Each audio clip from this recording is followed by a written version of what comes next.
November 2023 मध्ये दुग्ध विकास विभागाचे मुख्य सचिव तुकाराम मुंडे यांनी जवळपास 1340 दूध संस्था गोकुळच्या तत्कालीन पोटनियमानं 50 लिटरपेक्षा कमी असणाऱ्याची माहिती मागून त्या संस्थांचं म्हणणं न ऐकता एक्स पार्टी त्यांना अवसानात काढण्याबाबतचे परिपत्रक जारी केलेले होते आणि त्या परिपत्रकाची अंमलबजावणी करण्यासाठी डिसेंबर 2023 मध्ये AR दुग्ध विभाग कोल्हापूरकडं सादर झालेलं होतं आणि एक्स पार्टी निर्णय असल्यामुळे त्या आदेशात म्हटलेलं होतं की संबंधित संस्थांना त्यांचं म्हणणं 1 महिन्यात मांडून घेण्यात यावं आणि मग अवसानाची प्रक्रिया सुरू करण्यात यावी। प्रत्यक्षात त्यावेळी तत्कालीन दुग्ध विकास मंत्र्यांनी त्यावेळेचे पालकमंत्री मुश्रीफ साहेब यांच्या पत्रावर त्यांच्या विनंतीवरून दुष्काळ आणि लंपीच्या पार्श्वभूमीवर त्याला स्टे देऊन दूध वाढीसाठीची संधी द्यावी अशा पद्धतीचा निर्णय झाला होता।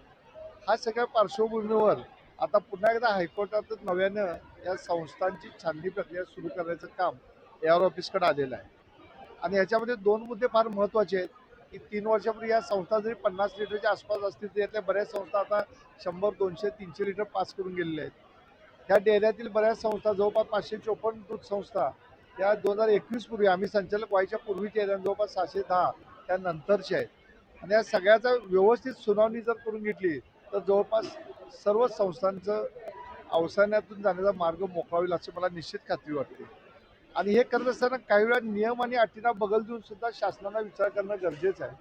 कारण गोकुळ हे कोल्हापूर जिल्हा दूध संघाचा अर्थकारण असणारी संस्था आहे आणि कोल्हापूर जिल्हा हा सह्याद्रीच्या कडेकपारीमध्ये वसलेला जिल्हा आहे। जवळपास 60% दूध संस्था ह्या डोंगर वस्तीमध्ये आहेत। 150, 200 आणि 250 लोकवस्ती असलेल्या ठिकाणी ह्या दूध संस्था आहेत जिथं कोरडवाहू शेती किंवा शेती नाहीच आहे, त्यामुळे त्यांच्या रोजच्या जगण्याचा मार्ग हा दूध संस्था आहे। त्यामुळे जरी त्या 40-50 लिटरच्या असतील तर त्यांच्या जगण्याचा मार्ग हिरावून घ्यायचा का ह्याचा सुद्धा शासनानं गांभीर्याने विचार केला पाहिजे आणि त्याचबरोबर ह्या दूध संस्थांना न्याय देण्यासाठी आम्ही जबाबदारीनं पुढे येतोय। कारण जर तुम्ही एका फटक्या देणार अवसानाची दिशा लावला तर कोल्हापूर जिल्हा दूध संघाचं जवळपास 1 लाख लिटर दूध रोजचं येणारं थांबल। ह्याची जबाबदारी कोण घेणार? याचा संघाच्या अर्थकारणावर आणि पर्यायानं जिल्ह्याच्या अर्थकारणावर परिणाम होईल। त्यामुळे माझी शासनाच्या संबंधित दुग्ध विभाग अधिकारी आणि विभागाला विनंती आहे की सर्वच संस्थांना पुन्हा एकदा संधी द्यावी आणि त्यांना अवसानातून बाहेर काढावं।